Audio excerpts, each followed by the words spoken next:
इनसे मिलिए।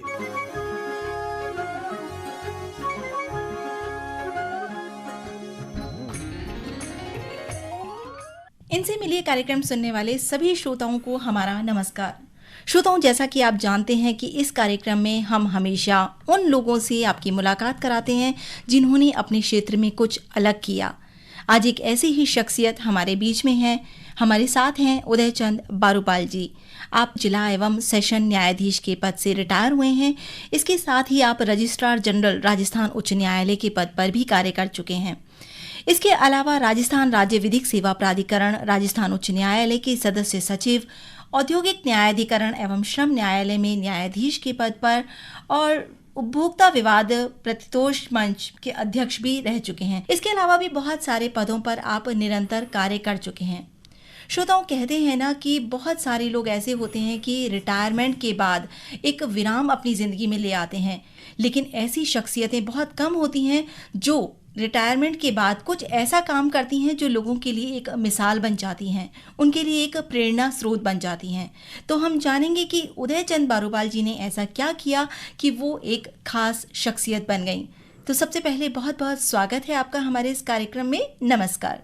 नमस्कार सर, सबसे पहले आपसे जानना चाहूँगी कि जहाँ लोग ये सोचते हैं कि हमने रिटायरमेंट तक बहुत काम कर लिया, हमने बहुत सारी अपनी सेवाएं दे दी, एज अ डिस्ट्रिक्ट जज काम किया, उसके बाद आप सामाजिक सेवाओं से भी जुड़े रहे, तो हम चाहेंगे कि आप उस जर्नी के बारे में बताएं कि रिटायरमेंट के बाद आपने जो सामाजिक यात्रा अपनी शुरू की वो किस तरीके से की। मेरा प्रारंभिक जीवन ग्रामीण परिवेश से शुरू हुआ जी। मेरा एक छोटे से गांव में जन्म हुआ। मेरी प्रारंभिक शिक्षा और उच्च शिक्षा राजस्थान के विभिन्न विद्यालयों, कॉलेज एवं विश्वविद्यालयों से हुई, क्योंकि मेरे पिताश्री रेलवे में सेवारत थे। मैंने 1968 में ग्रेजुएशन किया, 1970 में पोस्ट ग्रेजुएशन एंड 1974 में विधि स्नातक की उपाधि प्राप्त करने के पश्चात तुरंत राजस्थान न्यायिक सेवा की रिक्तियां निकली। उसमें प्रथम प्रयास में ही मेरा न्यायिक सेवाओं में चयन हुआ और मई 1975 से लगभग 17 मार्च 2017 तक मैंने विभिन्न पदों पर कार्य किया। प्रशासनिक, सामाजिक, विधिक सेवाओं, न्यायिक सेवाओं से संबंधित कार्य किया। ये मेरी जो 44 साल की न्यायिक सेवाओं की यात्रा है, ये एक बहुत ही यूँ कहें कि चुनौतीपूर्ण रही है और ऐसी बाधाएं भी कभी आई है। जैसे ग्रामीण परिवेश में जब हम ऐसी जगह कोर्ट होते थे जहाँ लाइट तक नहीं होती थी, फिर भी हम रात्रि में केरोसिन लैंप के अंदर फैसले लिखा करते थे जी। और उसका ध्येय हमारा एक यही था कि ग्रामीण अंचल में भी लोगों को समानता का अधिकार मिले, न्याय मिले और लोगों को इस न्याय व्यवस्था में एक आस्था कायम हो। जी।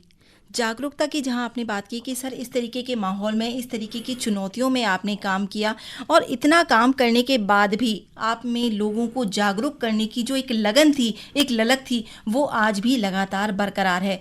आपकी सामाजिक सरोकारों की यात्रा की हम बात करते हैं कि जैसा कि अभी हाल ही में हमें पता चला है कि आप एक गाँव के विकास को लेकर के बहुत ही जागरूक कार्यक्रम कर रहे हैं, बहुत उसको डेवलप करने का प्रयास कर रहे हैं। इसको करने के पीछे किस तरीके की योजनाएं जो हैं वो आप संचालित कर रहे हैं? मैं इस संदर्भ में ये बताना चाहूँगा कि जहाँ तक अवेयरनेस का सवाल है उसको मैं दो भागों में यहाँ बताना चाहूँगा। एक भाग तो वह है जो न्यायिक सेवा से रिलेटेड है। पूरे राजस्थान के अंदर जिलों में उपखंड स्तर पर और तहसील लेवल पर भी हम कैंप आयोजित करके लोगों को विभिन्न कानूनों के बारे में जानकारी देते थे जी। और इसका परिणाम ये हुआ कि लोगों में अपने अधिकारों और दायित्वों के प्रति जागरूकता आई।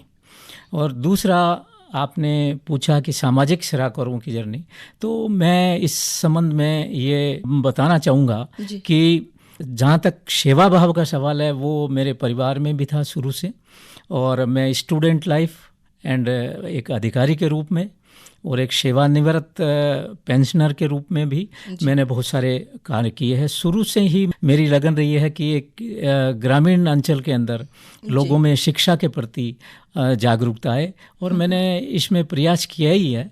और इसका एक जीता जाता मेरा गांव ही है। मेरे गांव के अंदर 12 स्कूलें हैं, जबकि ग्राम पंचायत के 15 वार्ड में से 12 स्कूलें हैं। तो ये हमारी एक जागरूकता का ही परिचायक था कि आज हर घर का बच्चा उसके अंदर स्कूल जा रहा है।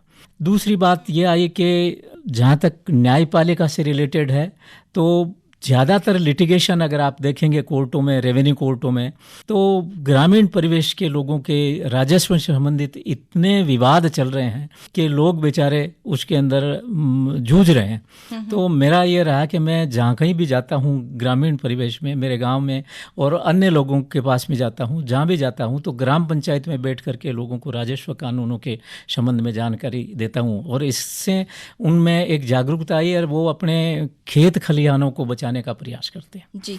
सामाजिक सरोकारों के संबंध में आपने एक सवाल पूछा अभी कि मैंने सेवानिवृत्ति के पश्चात एक ट्रस्ट बनाया है जिसका नाम उदय कुशल फाउंडेशन है जी। और उसके माध्यम से मैं विधिक साक्षरता, कानूनी साक्षरता, जागरूकता, शिक्षा और पर्यावरण और आपके जल संरक्षण के बारे में भी करता हूँ। और इस संबंध में मैंने अभी जून 2021 में एक मेरे गांव के अंदर तालाब है, उसको विकसित करने का वो सरकार की योजना है कि हरा भरा तालाब हो, तो उसके अंदर मैंने उसको गोद लेकर के मेरी एक भावी योजना है उसके अंदर कि जल संरक्षण किया जाए गांव के अंदर, और पर्यावरण को बढ़ावा देने के लिए उसमें योजना ये है कि कम से कम भी मैं 2 साल के अंदर उसके अंदर 5000 पेड़ लगाने की हमारी कार्य योजना। और उसी में स्वास्थ्य के प्रति जागरूकता लाने के लिए मैं जिम और एक्सरसाइज और प्ले ग्राउंड्स भी बनाने का मेरा प्रयास है और उसकी ओर मैं कार्यरत हूँ। जी, बहुत ही खूबसूरत सी पहल है श्रोताओं। और हम कहते भी हैं ना कि अगर हम खुद जागरूक होंगे, अगर हम अपनी काबिलियत को लोगों तक पहुंचाने में अगर हम सफल हुए, तो कहीं ना कहीं हमारा जो जीवन है वो सफल होता है। और ऐसा ही एक उदाहरण है हमारे सामने उदय चंद बारूपाल सर, जिन्होंने अपने न्यायिक क्षेत्र में रहते हुए जो भी उपलब्धियां हासिल की, उनमें जो भी काबिलियत थी, उसका उपयोग वो आज रिटायरमेंट के बाद लोगों तक उस जानकारी को पहुँचाने में कर रहे हैं।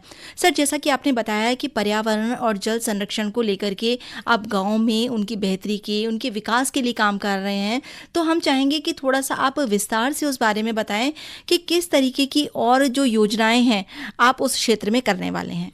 एजुकेशन से रिलेटेड है। एक मेरा कंसेप्ट ये भी है कि छोटे छोटे गाँव में जो स्कूलें हैं, शहरों के अंदर तो लाइब्रेरी अवेलेबल होती है, वहाँ लाइब्रेरी नहीं होती, तो मेरा कंसेप्ट ये है कि कम से कम 50 स्कूलों के अंदर मैं एक लाइब्रेरी विकसित करूँगा, जिससे छोटी छोटी किताबें और छोटी छोटी कहानियों की किताबें हैं, तो उनसे बच्चों को एक प्रेरणा मिलेगी आगे बढ़ने के लिए। और दूसरा मेरा ये है कि जल संरक्षण और पर्यावरण संरक्षण के अलावा सबसे महत्वपूर्ण है कि आज जिस तरह की परिस्थितियां देश में बनी हुई है, उनको देखते हुए एक नैतिकता का और चरित्र का पाठ पढ़ाना सबको जरूरी है। और ईमानदारी, भ्रष्टाचार उन्मूलन और व्यक्ति अपने कार्य के प्रति वफादार बने, एक उत्तरदायित्व अपना समझे। मेरा ये भी विचार रहता है, मैंने मेरी लाइफ में ये किया है कि सुबह से शाम तक जिस पद पे मैंने काम किया है, शाम को आकलन करता हूँ कि मैंने मेरे पद के साथ न्याय किया है या नहीं किया। तो ऐसा सोच और ऐसी विचारधारा में सब में विकसित करने का सतत प्रयत्न चलता हूँ। मैं स्कूलों में, कॉलेजों में, यूनिवर्सिटीज़ में जाता हूँ तो ये बात पहले कहते हैं कि शिक्षा हो तो संस्कारित शिक्षा हो, बिना संस्कार के शिक्षा का कोई महत्व नहीं होता। बिल्कुल, बहुत ही अच्छी बात कि संस्कार युक्त शिक्षा आज की महत्वपूर्ण आवश्यकता बन चुकी है और लोगों को अपने स्तर पर भी प्रयास करना चाहिए। सर से बात करने का उद्देश्य हमारा इतना है और इस बात को आप लोगों तक पहुंचाने का मकसद भी हमारा यही है कि कहीं ना कहीं इनकी जो कही हुई बातें हैं उन्हें हम अपने जीवन में उतारें और अपने स्तर पर हम आगे लोगों को बढ़ाने के लिए, अपने देश के विकास के लिए जो भी प्रयास कर सकते हैं उस दिशा में हम एक कदम ज़रूर बढ़ाएं। सर, इसके अलावा और क्या आपकी भावी योजनाएं हैं, उसके बारे में जानना चाहेंगे। मेरी भावी योजनाओं के जहाँ तक संबंध है, मैं हर क्षेत्र के अंदर सामाजिक सरोकारों के साथ काम करना चाहता हूँ। और ऐसा है कि हर व्यक्ति कुछ न कुछ देश के लिए, राष्ट्र के लिए, अपने राज्य के लिए, अपने गांव शहर के लिए कुछ कार्य करे।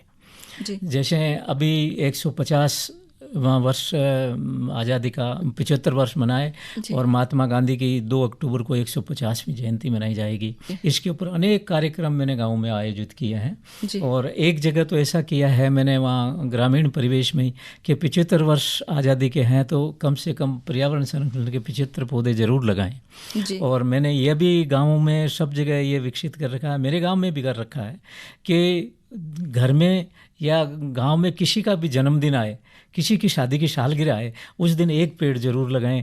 और उसी के परिणाम स्वरूप एक मेरी योजना ये रही कि मेरे गांव की जो ग्राम पंचायत का एरिया जहाँ से शुरू होता है और जहाँ समाप्त होता है उसको मैं सड़क के दोनों तरफ पेड़ लगा करके एक ग्रीन कॉरिडोर का सपना देख रहा हूँ और उसके लिए मैं प्रयासरत हूँ कि वो चले। अभी काम चल रहा है उसके ऊपर। जी, तो हरा भरा हो हमारा संसार, अगर हम अपने स्तर पर प्रयास करें, छोटी छोटी कोशिश करें, श्रोताओं बहुत मुश्किल नहीं होता। अगर एक छोटा सा प्रयास हम अपने स्तर पर करें, जैसा कि सर ने अभी बताया कि हम पौधों को गिफ्ट के रूप में भी दे सकते हैं। हम अपने घर में जो पौधे लगाते हैं उनकी देखभाल के लिए हम अपने बच्चों को समझा सकते हैं, ताकि आने वाली जो पीढ़ी है, हम अपने स्तर पर तो जागरूक हैं ही, लेकिन हम आने वाली पीढ़ी को उस धरोहर को हम सहेज कर रखने की एक शिक्षा है वो तो दे ही सकते हैं। तो बारूपाल सर, आप कार्यक्रम में आए, इतनी अच्छी अच्छी बातें आपने हमारे श्रोताओं के साथ साझा की, आपका बहुत बहुत धन्यवाद।